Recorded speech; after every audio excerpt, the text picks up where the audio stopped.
产业越来越多，有养鸡，还有小龙虾。光小龙虾我就卖了30多万。就是我们的日蛤蜊的运量不足，质量非常低平。我要带领大家共同致富，我兑现了承诺，而且我还要带领大家继续做得更好。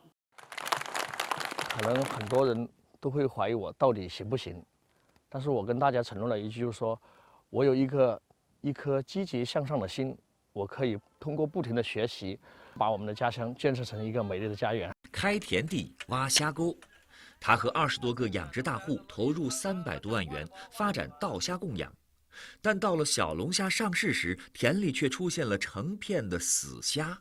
当时我也懵了，米某的话应该死了差不多40-50斤吧。我这里总共当时差不多120亩面积，差不多6-7千斤的7-8千斤了有。有的村民拿着死虾来找刘自武算账，还把死虾丢在他家门口，说他这个人大代表的承诺不仅没兑现，还让他们赔了老本。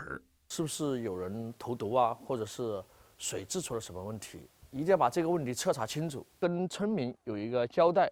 刘自武第一时间请来农业专家，对水质和龙虾取样，并把样本送到湖北、青岛多地化验，最后得到的结果都是水质没有异常，主要问题还是出在了养殖管理上。5月份以后，它气温初步上升了，这个就是龙虾的那个基数比较大，饲料投喂的比较多，使水中的那个氧气含量偏低，所以它造成大量死亡。查明原因后，刘自武带着村民们换水、添置增氧设备，降低养殖密度和饲料投喂次数。第2年，小龙虾迎来大丰收，全村产量达到了150吨。